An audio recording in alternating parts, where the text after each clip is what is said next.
오늘 우리에게 주신 하나님 말씀은 고린도후서 4장 7절로부터 10절까지 말씀입니다. 우리가 이 보배를 질그릇에 가졌으니 이는 심히 큰 능력은 하나님께 있고 우리에게 있지 아니함을 알게 하려 함이라. 우리가 사방으로 우겨쌈을 당하여도 쌓이지 아니하며 답답한 일을 당하여도 낙심하지 아니하며 박해를 받아도 버림바 되지 아니하며 거꾸로 뜨림을 당하여도 망하지 아니하고 우리가 항상 예수의 죽음을 몸에 짊어짐은 예수의 생명이 또한 우리 몸에 나타나게 하려 함이라. 아멘. 아멘. 우리 앞시다로 인사할까요? 잘 오셨습니다. 사랑하고 축복합니다.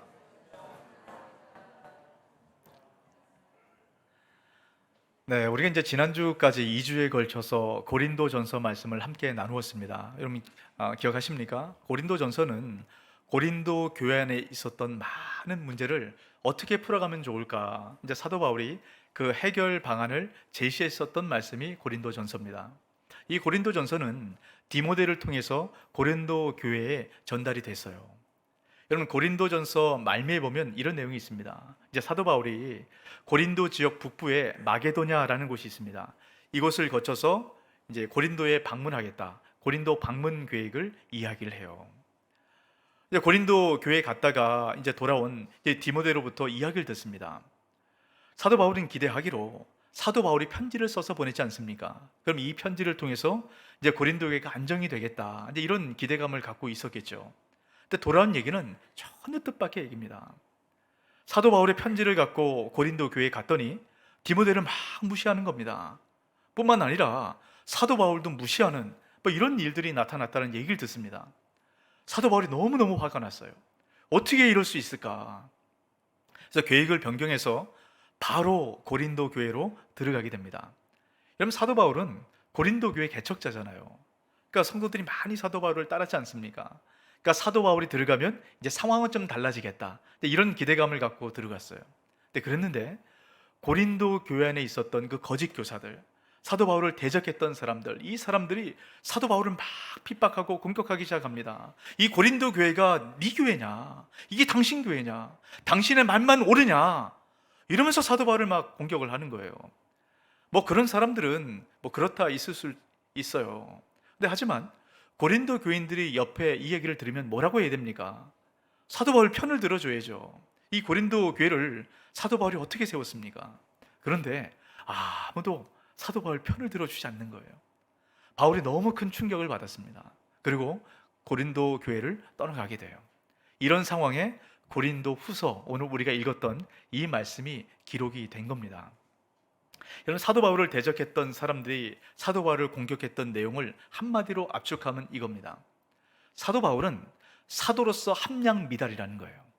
외모도 못생겼고 또 그렇다고 말을 잘하는 것도 아니고 또 그렇다고 카리스마 있게 대중을 휘잡아 끄는 것도 아니고 또 능력이 없으면 사람들에게 도움을 청하면 될 텐데 그것도 도움 청하지도 않고 스스로 고난을 당하는 아주 어리석은 사람, 이렇게 얘기를 하는 겁니다. 여러분 당시에 고린도 사회는 외형주의와 능력주의가 팽배했어요. 그러니까 이런 세상의 흐름 가운데 있었던 이 고린도 교인들 안에 이 거짓 교사들의 얘기가 마음에 쏙 들어오는 겁니다. 그들의 얘기를 듣고 이 사도 바울을 가만히 보니까 아주 능력이 없어 보입니다. 아주 우스워 보이는 거예요. 그래서 사도 바울을 이제 무시하는 이제 이런 일들이 나타나게 된 겁니다. 이런 상황에 사도 바울이 오늘 말씀을 쓰고 있는 겁니다. 자, 7절 말씀 같이 한번 읽어볼까요? 우리가 이 보배를 질그릇에 가졌으니 이는 심히 큰 능력은 하나님께 있고 우리에게 있지 아니함을 알게 하려 함이라. 사도 바울이 이렇게 얘기하는 겁니다. 맞다. 너희들이 얘기하는 것처럼 난 질그릇 같다. 질그릇. 아무 가치 없고 아무 보잘것 없고 아무 능력 없다. 외형적으로도 보면 내가 참 보잘것 없는 건 맞다. 하지만 내 안에 보배가 있다 라고 얘기를 합니다. 여러분 이것이 그리스도인들의 정체성을 아주 잘 보여주는 말씀입니다. 여러분 이 말씀 여러분 평생의 삶 가운데 놓치지 마세요. 이 말씀 가운데 정말 중요한 의미가 담겨져 있습니다. 사도 바울을 비롯해서 저와 여러분 우리 모든 그리스도인들 안에 여러분 담겨져 있는 것은 보배예요.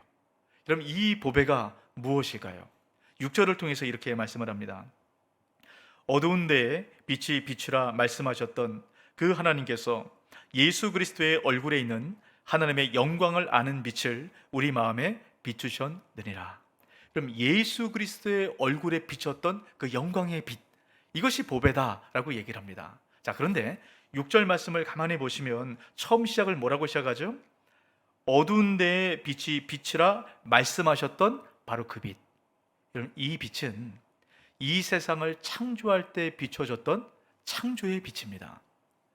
여러분, 이 세상이 창조될 때 여러분 어떤 상태에 있었는가? 창세기 1장 2절을 통해서 이렇게 말씀을 하죠. 땅이 혼돈하고 공허하며 흑암이 깊음 위에 있고 하느님의 영은 수면 위에 운행하시니라. 여러분, 이 세상이 창조되기 이전의 상태 뭐라고 얘기합니까? 혼돈하고 공허하고 어둠이 가득 내리쳐 있었다는 거예요. 여러분, 이곳에 창조의 빛이 비춰지는 순간 이 혼돈의 질서가 생기기 시작합니다. 이 공허함 가운데 하나님의 풍성함이 채워지기 시작해요. 이 세상을 덮은 어둠 가운데 이런 밝혀지는 이런 빛이 나타나기 시작했다라는 것입니다. 여러분, 이것이 창조의 능력이에요. 하나님께서 이 세상을 그렇게 하나님 보시기에 좋은 것으로 여러분 그렇게 만드셨어요. 또 어떻습니까? 죄가 들어옴을 통해서 하나님 만드셨던 이 질서가 다 무너지기 시작합니다.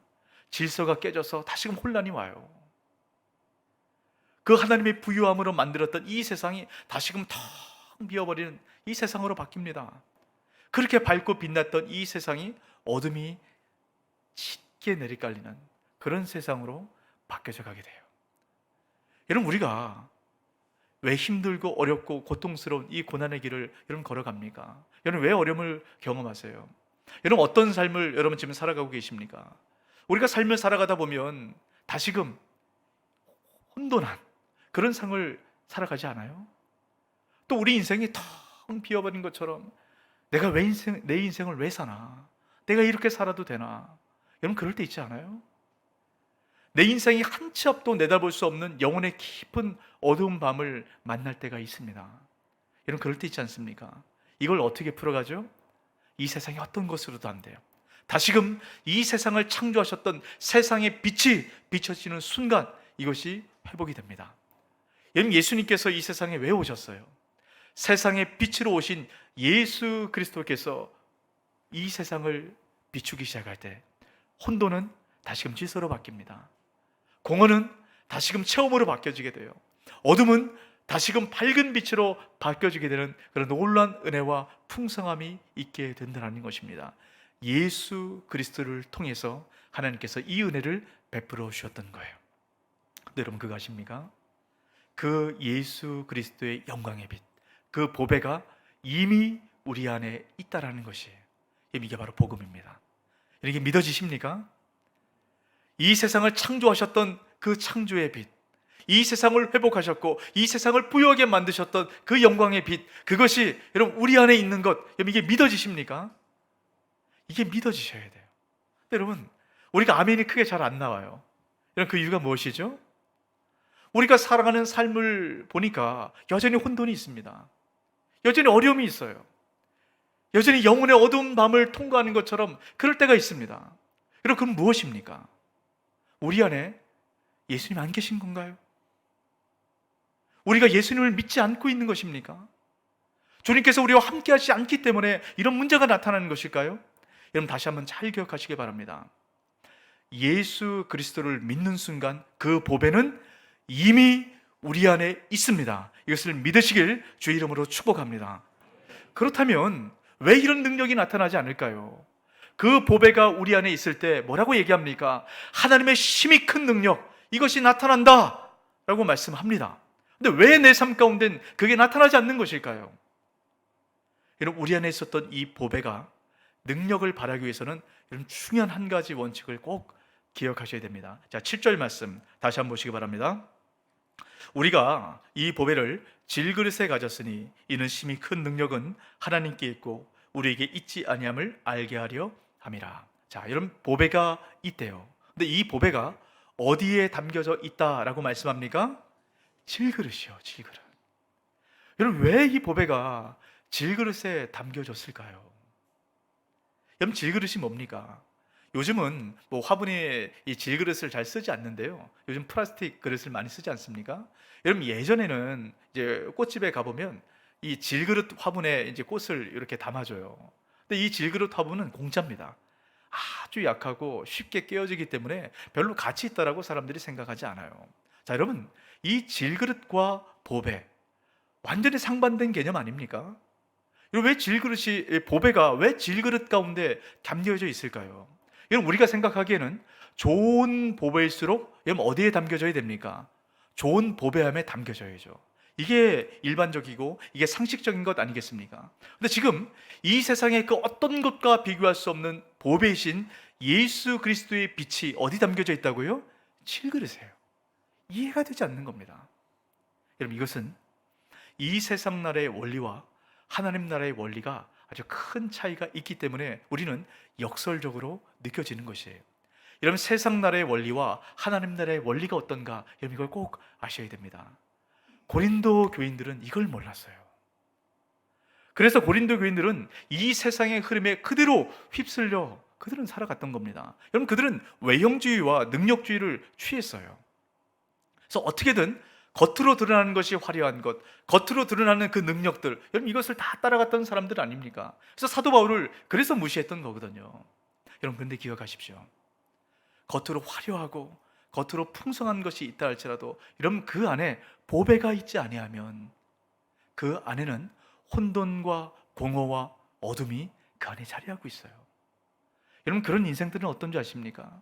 언젠가는 그 겉이 아무리 화려하다 할지라도, 그 겉이 금으로 만들어지고 은그릇으로 만들었다 할지라도 인생이 깨어질 때가 옵니다. 그때는 그 안에 공허가 그대로 드러나는 것이에요.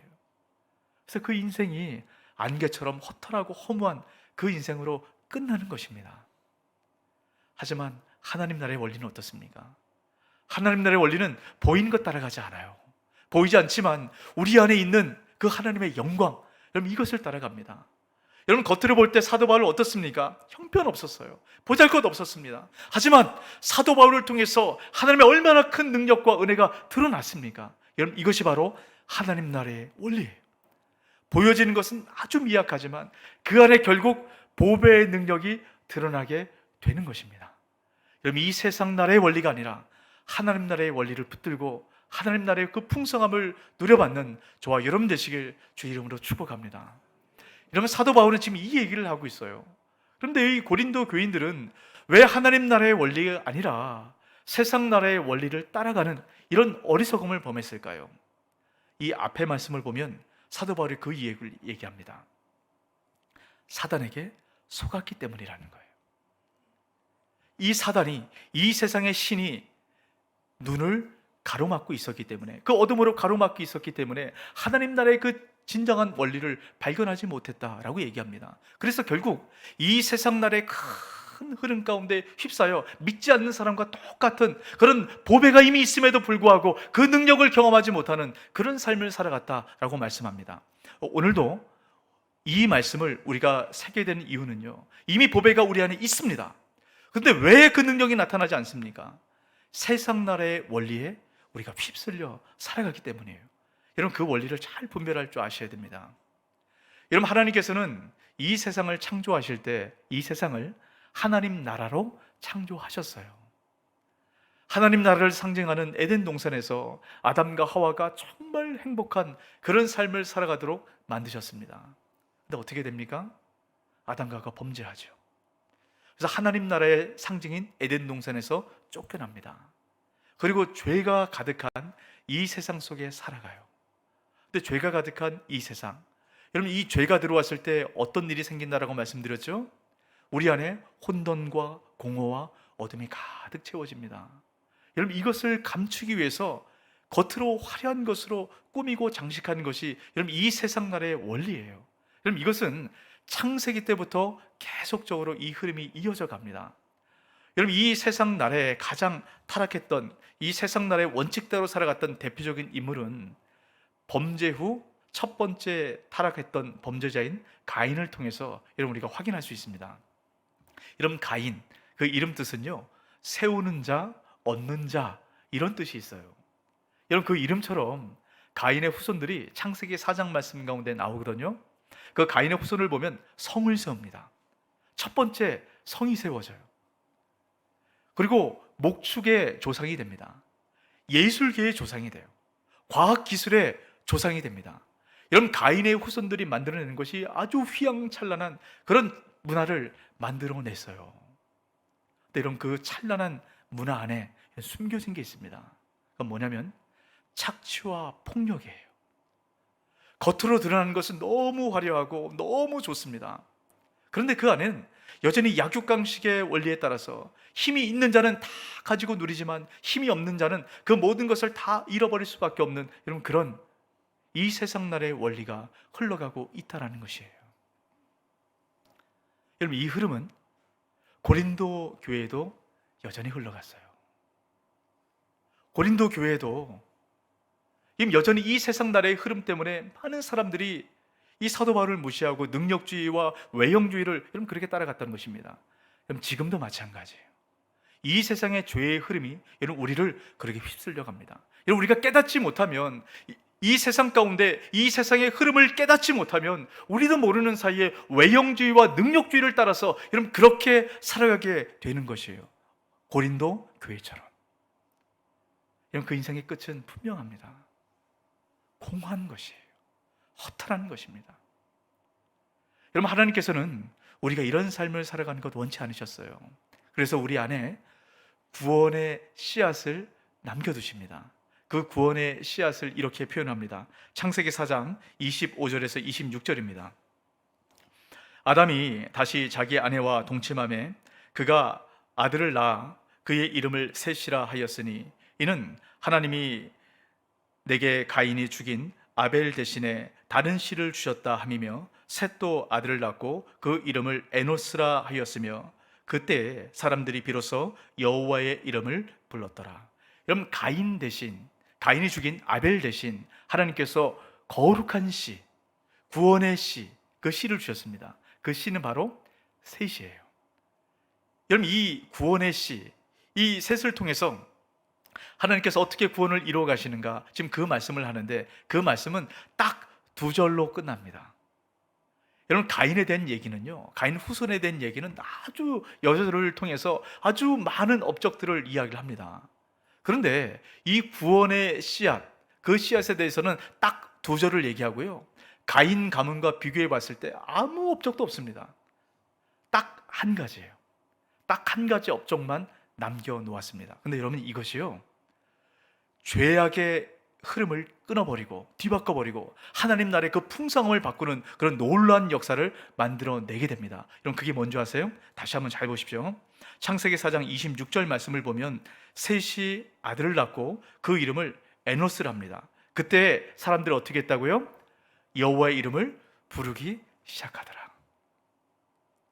여호와의 이름을 부르기 시작한 그 은혜를 통해서 하나님께서 구속의 역사를 써내려가기 시작합니다. 근데 여러분, 그 이전에도 하나님을 예배하는 것들이 있었거든요. 가인과 아벨가 하나님 예배하지 않았습니까? 근데 지금 이 말씀을 통해서 여호와의 이름을 불렀더라, 이 의미가 뭘까요?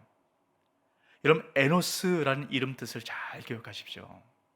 에노스라는 이름 뜻은 아주 약하고 깨어지기 쉬운 상태, 이것이 에노스라는 이름 뜻입니다. 오늘 우리가 읽었던 성경 말씀에 있는 내용으로 바꿔보면 질그릇이라는 것이에요. 여러분, 에노스 시대의 사람들은, 다시 말하면 내 힘으로 내 능력으로 아무것도 할 수 없음을 깨달아 안 사람들은 비로소 하나님을 찾고 하나님의 이름을 부릅니다. 하나님 아니면 우리가 살아갈 수 없습니다. 여러분, 하나님께서는 바로 그 에노스 시대에 하나님 아니면 우리가 아무것도 할 수 없습니다, 이렇게 고백했던 사람들을 통해서 이런 구속의 역사를 하나님께서 써내려가십니다. 다시 말하면 우리 질그릇을 통해서 하나님의 놀라운 능력을 드러내신다는 것이에요. 여러분, 이 7절 말씀 안에 바로 이 의미를 지금 담아서 말씀을 하고 있는 것이에요. 여러분, 다시 한번 잘 보시길 바랍니다. 우리가 이 보배를 질그릇에 가졌으니 이는 심히 큰 능력은 하나님께 있고 우리에게 있지 아니함을 알게 하려 함이라. 여러분, 왜 보배를 질그릇에 담았다라고 말씀합니까? 보배가 더 빛이 드러나고 보배의 능력이 드러나기 위해서는 담겨진 곳에 사람들의 시선이 쏠리면 안 돼요. 이것이 약해지고 이것이 보잘것없을수록 그 안에 담겨진 것이 더 가치를 드러내기 때문입니다. 다시 말하면 질그릇이 깨어지면 깨어질수록 그 안에 있었던 보석은 빛을 발하게 되는 것입니다. 여러분, 이것이 하나님 나라의 영적 원리예요. 그래서 주님께서 이 질그릇 안에 보배를 담으신 겁니다. 우리가 질그릇이라는 것을 깨달아 알고 우리 힘으로, 우리 능력으로 아무것도 할 수 없음을 알고 이 질그릇을 깨트리기 시작할 때 우리 안에 있었던 이런 놀라운 능력이 드러나게 된다라고 말씀을 하고 있는 것입니다. 여러분, 이것을 8절 9절을 통해서 여러분 이렇게 풀어가고 있습니다. 우리가 사방으로 우겨쌈을 당하여도 쌓이지 아니하며 답답한 일을 당하여도 낙심하지 아니하며 박해를 받아도 버림받지 아니하며 거꾸로 뜨림을 당하여도 망하지 아니하고. 여러분, 우겨쌈이라는 것은요, 여러분 이 포도주 틀에 포도즙을 짤 때 꽉 이렇게 압착하지 않습니까? 우겨쌈을 당한다는 건 그런 거예요. 우리 삶 가운데 수고하고 무거운 그 고난의 짐이 우리 인생을 꽉 짓누르는 겁니다. 그래서 우리 모든 진액이 다 빠져나가는 그런 상태를 이야기를 해요. 이 답답한 일, 이것은 사방이 다 막혀져 있는 상태입니다. 실타래가 꼬일 대로 꼬여서 그 실마리를 도저히 발견할 수 없는 그런 상태를 이야기를 합니다. 이런 박해라는 것은요, 사냥꾼이 사냥감을 쫓아갈 때, 사는 짐승이 그 먹잇감을 쫓아갈 때 먹잇감이 느끼는 그 마음의 상태예요. 얼마나 두렵겠습니까? 얼마나 염려가 되겠어요? 또 거꾸로 뜨림을 당한다. 여러분, 이것은 전혀 예측할 수 없는 그런 상황 가운데 갑자기 공경을 당해서 여러분 쓰러지는 그런 상황들을 이야기합니다. 여러분, 우리가 살아가면서 이런 상황들 만날 때 있지 않습니까? 삶에 많은 무거운 짐들이 우리를 누를 때 있어요. 혹시 그럴 때 있지 않습니까? 도저히 우리 힘으로 풀어갈 수 없는 상태들, 도저히 누구도 의지할 수 없고 도저히 예상할 수 없던 그런 상황들, 우리가 만나게 됩니다. 이 상황들을 제가 앞에서 나눈 창세기 말씀으로 바꿔보면 혼돈하고 공허하고 흑암이 가득한 그런 상태, 우리가 그런 상태를 만나게 된다는 것이에요. 하지만 주님께서 뭐라고 말씀합니까? 보배이신 예수 그리스도가 그 안에 있는 사람은 절대 그 인생이 그렇게 끝나지 않는다라고 말씀합니다. 그것이 보배 담은 질그릇의 특권이라고 말씀하고 있어요. 여러분, 저와 여러분 안에 그 보배가 담겨져 있습니다. 우리가 때로는 그렇게 힘들고 어렵고 고난의 길을 걸어간다 할지라도 주님께서는 우리를 절대로 그렇게 두지 않습니다. 다시금 회복하십니다. 여러분, 이것을 마음에 새기고 믿음으로 받아들이시길 주 이름으로 축복합니다. 여러분, 꼭 여기서 놓치지 말고 기억해야 될 게 있어요. 그 보배가 우리 안에 있을 때 우겨쌈이 없고 박해가 없고 답답한 일이 없고 거꾸로 뜨러짐이 없다라고 말씀합니까? 아니요, 있대요. 우리가 여러분 예수님 믿고 살아갈 때 여러분 예수님께 어떤 것 구하십니까? 최소한 만사 형통은 아니더라도 우리가 이 세상 다른 사람들 좀 부끄럽지 않는 그런 삶을 살아가는 것, 여러분 그거 기대하지 않습니까? 우리가 뭐 엄청난 부자가 되지 않더라도 정말 이 생활고에 찌들어서 그 하나님 영광 가리는 일, 이런 거 없는 것 기대하지 않습니까? 때때로 우리 삶 가운데 그런 문제가 찾아와요. 그래서 우리를 힘들게 하고 여러분 어렵게 만드는 그런 일들이 나타나는 것 아니겠습니까? 여러분, 왜 그런 일이 생길까요? 주님의 그 신능력, 그 놀란 능력, 그 보배가 우리는 있다라고 말씀하고, 여러분 그 혼돈함이 질서로 바뀌어지고 그 공허함이 체험으로 바뀌어지고 그 어둠을 물리칠 수 있는 그 영광의 빛이 우리 안에 있다라고 얘기하는데 왜 우리가 그런 삶을 살아가지 못하고 우리가 이 고난 가운데 살아갈까요? 그 이유가 있습니다. 이 고난을 통해서 우리 안에 있었던 그 보배가 빛을 발하도록 주님께서 하시는 거예요. 우리 안에 있었던 그 보배가 빛을 발하기 위해서는 질그릇이 깨트려져야 되거든요. 하나님께서 고난을 통해서 그렇게 사용하시는 겁니다. 여러분, 보석 좋아하세요? 네, 우리 다솜 사랑교회 우리 모든 성도님들은 다 뭐 이 보석 이런 거에 관심 갖지 않고 늘 하늘에 있는 것, 이것에만 이제 소망을 두고 살아가시죠. 근데 여러분, 우리 보석, 우리 특별히 여성분들이 보석을 많이 좋아하지 않습니까? 여러분 어떤 보석 좋아하세요? 뭐 이만한 다이아 이런 거? 여러분 이 보석 중에 가장 역사적으로 사람들이 좋아하고 사람들에게 가치가 있었던 보석은요, 다이아몬드, 황금 이런 게 아니었답니다. 가장 사람들이 가치 있게 여겼던 보석은 진주였다 그래요. 여러분 다른 보석들은 광물이잖아요. 하지만 이 진주는 생명체에서 만들어진 보석이기 때문에 전통적으로 많은 사람들이 이 진주를 좋아했다라고 얘기합니다. 여러분 진주의 의미가 뭔지 아세요? 진주는 조개의 눈물입니다. 이게 어떤 의미냐면요, 여러분 조개에서 진주가 만들어지는 과정이 있다 그래요. 이 조개 안에 작은 모래돌 하나가 들어가는 겁니다. 그럼 이 조개는 두 가지 반응을 한다 그래요. 둘 중에 하나 반응을 하는 겁니다. 첫 번째 반응은 이 모래를 무시하는 거예요. 그냥 이 모래 얼마나 꺼끌거리고 불편하겠어요. 그냥 이걸 무시해 버리는 겁니다. 그러면 이 조개는 얼마 지나지 못해서 죽게 됩니다. 근데 또 하나의 반응이 있어요. 이 모래알이 들어왔을 때, 이 불편했을 때 이 조개 안에서 생명의 즙을 짜내기 시작합니다. 이게 조개의 눈물이거든요. 이 생명의 즙을 짜내면서 모래를 계속 감싸고 감싸고 감쌉니다. 그럼 이것이 나중에 진주가 된다는 거예요. 여러분 왜 주님께서 우리 가운데 고난을 허락하실까요? 우리가 갖고 있었던 이 질그릇, 여러분 이것이 깨어져야만 우리 안에 있었던 그 보배의 능력이 드러나기 때문입니다. 여러분 오늘 말씀을 가만히 보시면 이 말씀으로 오늘 말씀이 마무리가 되죠. 자, 10절 말씀 같이 한번 읽어볼까요? 우리가 항상 예수의 죽음을 몸에 짊어짐은 예수의 생명이 또한 우리 몸에 나타나게 하려 함이라. 여러분 예수의 죽음을 몸에 짊어진다. 어떤 의미입니까? 주님께서 제자들에게 이렇게 말씀하셨어요. 너희들이 나를 따라오려거든 너희들이 제자가 되기 위해서는 자기를 부인하고 십자가를 지고 나를 따르라.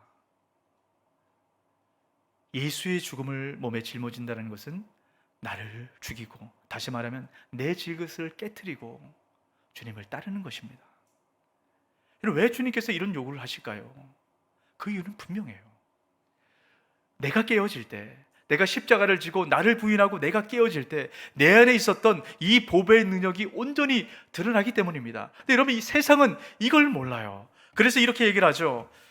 고린도전서 1장 18절 말씀입니다. 같이 한번 읽습니다.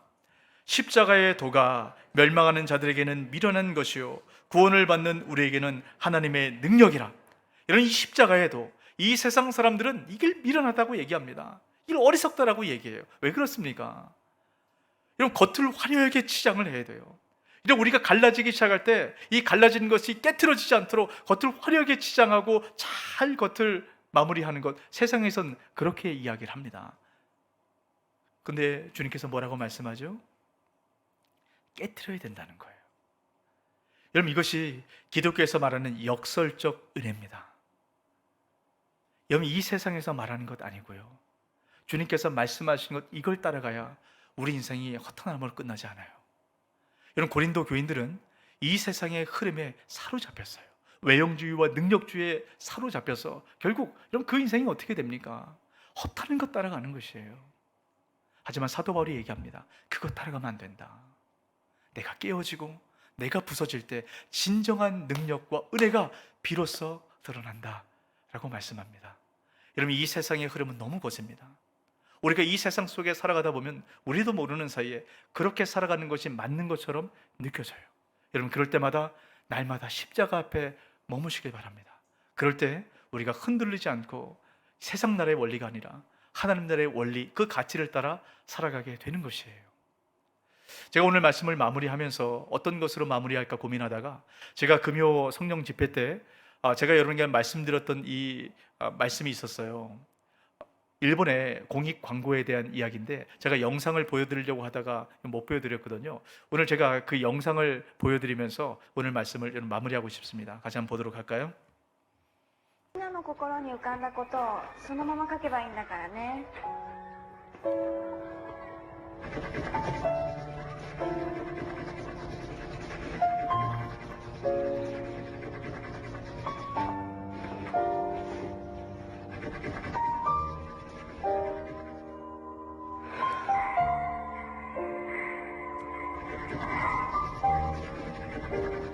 何書いたのね教えてくれるかな。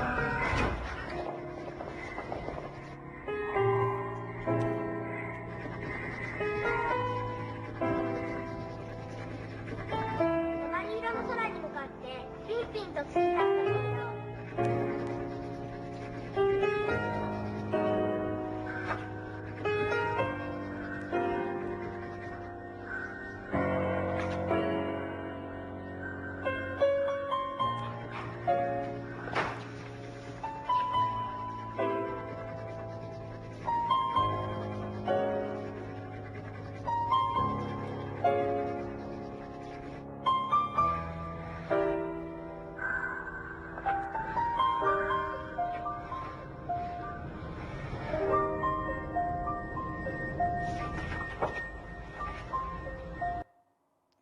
여러분, 이 아이가 그리고 있었던 것은 큰 고래입니다.